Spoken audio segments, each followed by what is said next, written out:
Hi, welcome back. What we're going to do today is we're going to show you a couple of things that we're doing to combat inflation. You got shrinkflation, inflation, and it's killing everybody.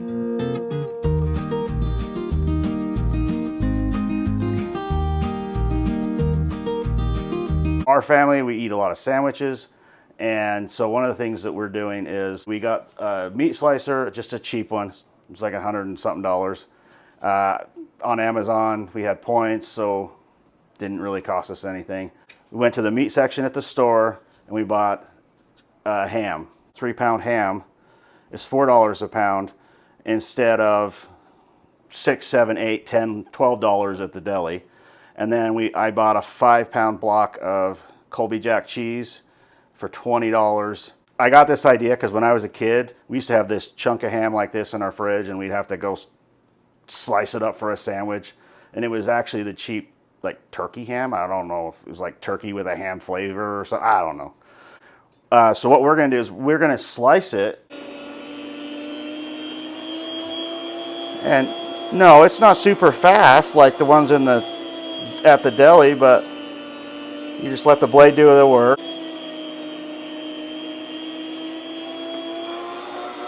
It does a really good job on the ham. It's the cheese that it bogs down on.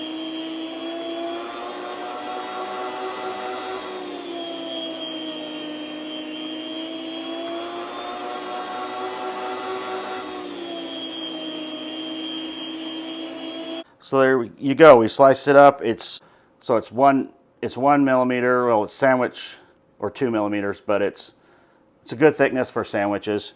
And only needing one slice, and this will last the family about 2 weeks, maybe if we're lucky.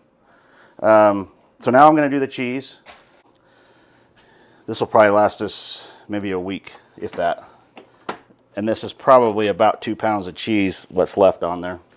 It's going to be kind of wonky at first because it's not straight.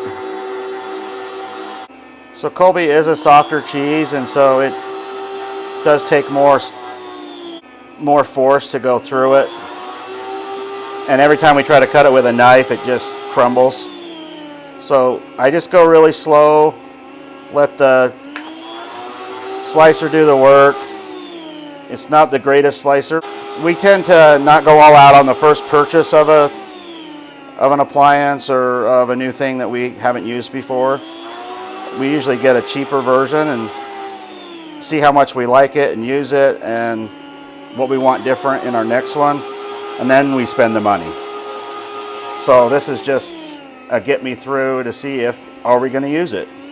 And this will also work great if you wanted to like do your own jerky and have it evenly sliced. You just put your chunk of meat in there and it'll all be the same thickness. Or tomatoes or onions or anything you're going to dehydrate. So it'll definitely be used a lot, but right now mostly just ham, cheese, and bread. One of the other things we're going to do to help combat is make our own bread. We're going through about 4 loaves a week right now, how many sandwiches everyone's eating, and this will slice to 3/4 of an inch, so it'll do bread slices.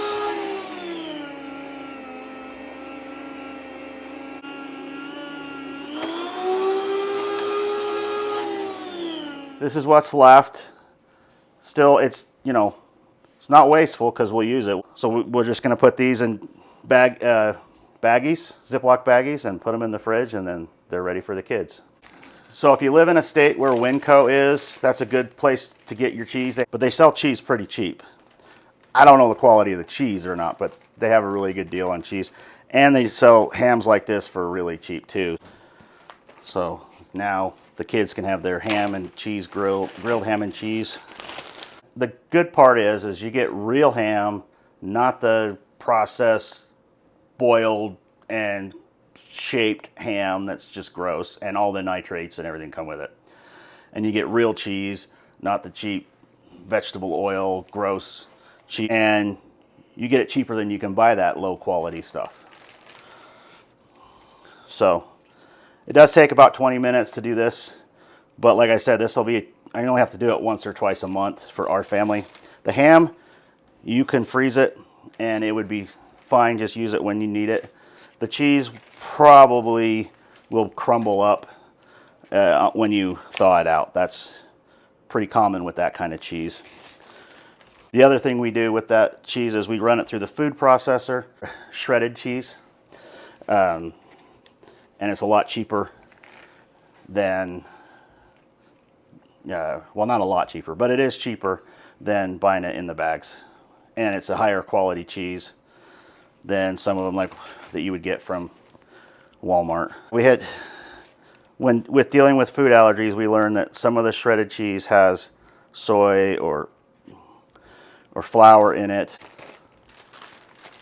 So there you go. The machine takes about 5 minutes, 10 minutes to clean. It's not a big deal. This one particular one, some of them take a long time, like I've heard half an hour, which is just too much. It doesn't make sense to do it for this, but this machine cleans up really fast, so it's not a big deal.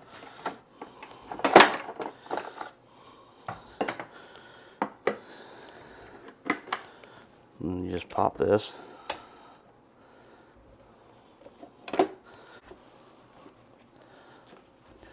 And just use disinfecting wipes since it's cured meat and cheese, it's not. Like you're spreading salmonella. Yeah, it's not like chicken or pork or something that will spread salmonella all over the place. So you just want to disinfect that, and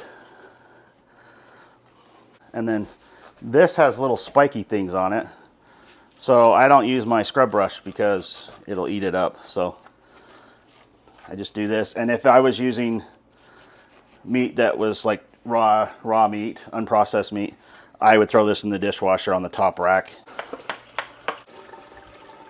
And you can put, like I said, you can put this in the dishwasher along with that stuff if you had the food grade grease to get it in there. I don't have any right now, so I just haven't done that.